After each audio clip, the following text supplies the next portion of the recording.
Hello there. I'm Scotty. You're not. We have reached the other non-horror film about a woman who is pregnant. Or a nun that is pregnant. For this. So I want to apologize. Because I don't plan on doing a video. I did do a post. So as I'm recording this, it is September 11th. Okay,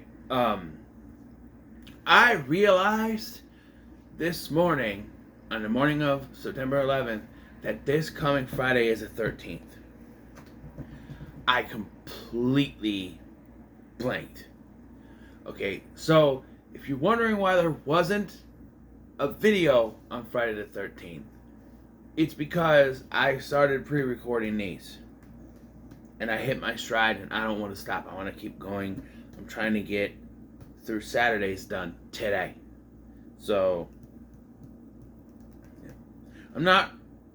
I'm not pre-recording I'm not recording the Stephen King Saturday Night right now. I'm waiting on those because I don't have I have them written down, but I don't know if those are the ones I'm going with, so I'm waiting. So let's talk about Immaculate. Okay? So this came out in the wake of the first Omen come later, I think, but like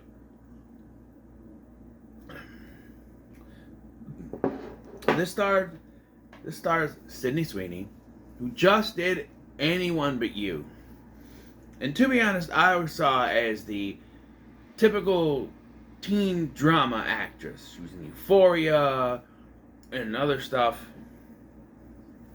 and I haven't seen the trailers for Anyone But You. I thought, okay, this is her typecast. So when they showed a trailer for a non-horror film starring her, I went, nah, this is going to be shit. This is going to bomb. People are going to laugh at this. Why? Why would they put this kind of actress in a movie like this? Little did I know. Little did I know that she actually produced this film. I don't mean produce as in Sean Connery was walking around the set with a glass of scotch for League of Extraordinary Gentlemen producing. No. She actually produced this. She actually came into the script 10 years ago in 2014. And I guess the original script called for a bunch of schoolgirls that were on a trip, kind of like hostel situation. That seemed like something more of her style. So they changed it to nuns in a convent to appropriate her age. And given the subject matter, I think that works better. Because she would have actually been 16 at the time if they were doing this when she was coming out. A 16-year-old. I know that Mary technically was underage when she became pregnant, I guess, but I don't know. And I don't know how that... That's what I hear anyway. If I'm wrong, I'm sorry. So yeah, it's Immaculate Birth. Which, if you think about it, can happen without miracles. If you have a woman, she could be a virgin. Her hymen still intact. All you gotta do is inseminate her. There's your Immaculate Birth. It's not really a miracle anymore when you can do that with modern technology. Where this movie is set apart from the first Omen is that it takes place in modern day. So Tony from Hack the Movies, the very famous Tony from Hack the Movies, star of The Dark Knight Rises, and he'll never let you forget that, by the way, said that they were very similar scripts, that they were almost the same. Like they had two, like he felt like there were two scripts they were trying to get out at the same time. I didn't get that at all. I was waiting for it. It's very similar. It's got a similar structure. A young woman becoming a nun in Rome, takes place in Rome. There's a lot of speaking Italian in this, which kind of frustrated me because I don't go to watch movies to read.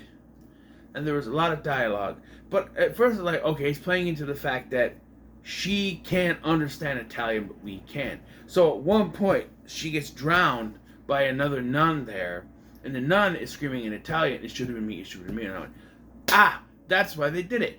That's why they did it, because she can't understand them. She can understand her, but we can, and now we know something's going on, but she doesn't. And in the very next scene, she's like, oh, she was screaming, it should have been me, it should have been me, what was that about? I'm like, no, you can't.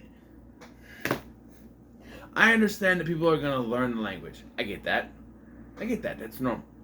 But you cannot set up this, sorry, I don't speak Italian thing, and have it where someone's speaking Italian, she goes, what is she saying? And then all of a sudden, in the middle of the movie, it's like, nah, she can understand some Italian now. You had the get out of jail free card here, to keep her in the dark. But now, I don't know, she's aware something is going on. No.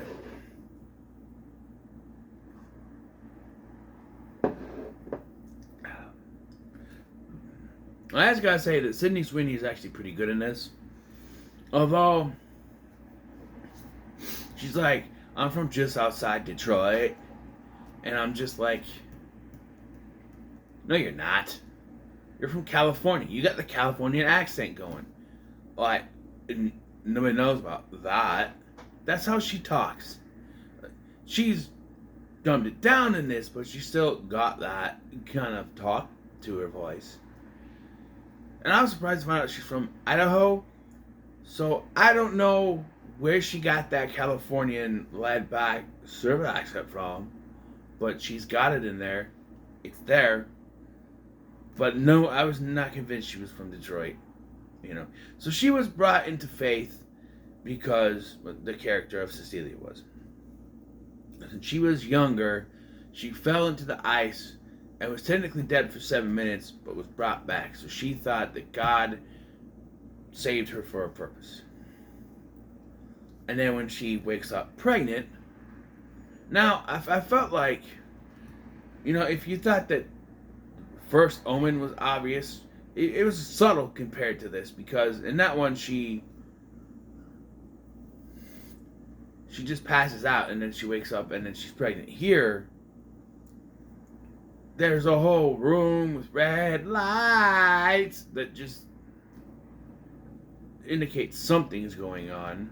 And then they're like, are you pregnant? They're questioning her. Have you ever had Congress with a man? No. And her hymen is intact, and so she's, it's an immaculate birth. Which, like I said, in 2024, it's not really a miracle because insemination is a thing. So the fact that this girl is not going, okay, yeah, you think it's a miracle, so no, I'd call the police just in case someone kidnapped me and inseminated me with sperm. You know what I mean? It's just, that's just the thing. Like, in this is supposed to be a modern time. If this took place in 1971, I could consider, or 76 it was supposed to in the first Roman, I could consider, okay, we're trying to lead her to believe that it's a miracle. But this is set now, in 2024. Which means, common sense is a thing. I mean to go walking on you there, but like, common sense, she should have put two and two together, like, okay, something happened. I don't remember certain things, I blacked out. Now I'm pregnant. Someone did something to me, and it wasn't the R word. So obviously, someone tracked down the guy from Don't Breathe. He got the turkey baster out.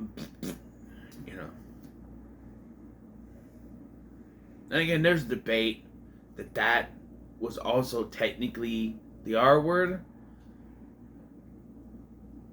The way he was gonna do that, yeah, that's technically penetration. But if you're inseminating, it's not technically. And the way they go about it here, they're still at church, so it's like maybe they just inserted and, I don't know.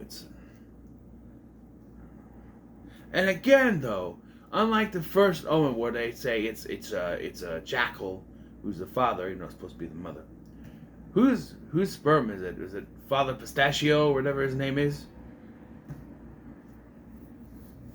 I don't know.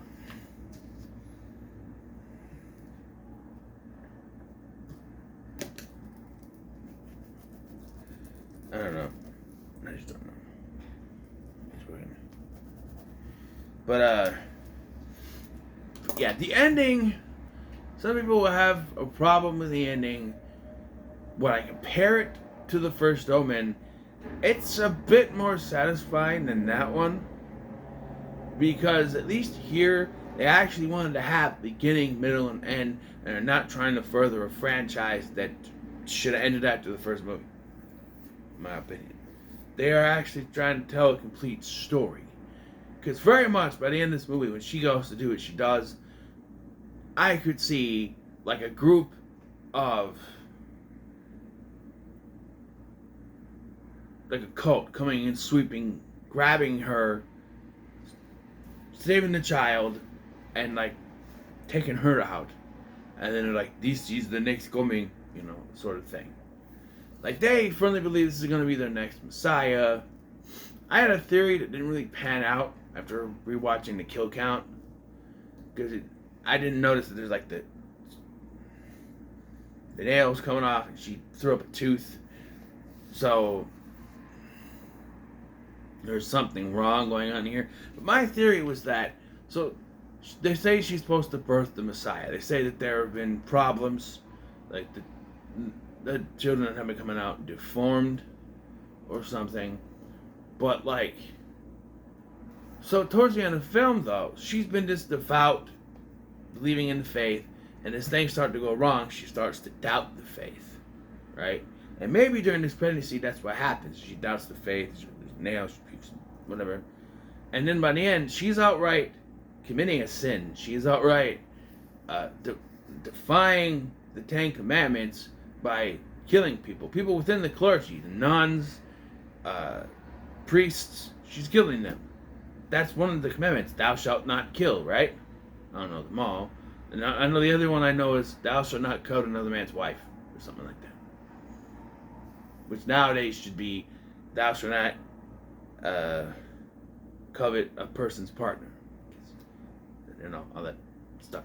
Or spouse, partner. I don't know. So by the end, when she gives birth, and it was less annoying than the birth from the first Omen, but I muted it because this just Sydney Sweeney with blood all over her face, screaming directly into the camera, and I had to mute it because I don't want my neighbors to think something bad's going on in here. So she gives birth off screen, and again, it's a natural birth, unlike in the original in the first Omen where there was a C-section. We don't see anything here, which is a little bit less, but then she bites the umbilical cord. You hear weird noises, and then you don't really see the child. You can sort of see. She goes to grab a rock, and in the background, you can see something laying on the ground over there. She can't make it out. It's too blurry. And then off screen, she takes the rock and just, and it cuts to black. Again, if they were trying to first Omen this bullshit, as soon as she went to do that, a cult would swoop in, stop her, grab the child, and either kill her or just run off with the baby. Like, this is our savior, the Antichrist, and we're going to raise him to do this, and fuck you, lady, hang her from a tree or something,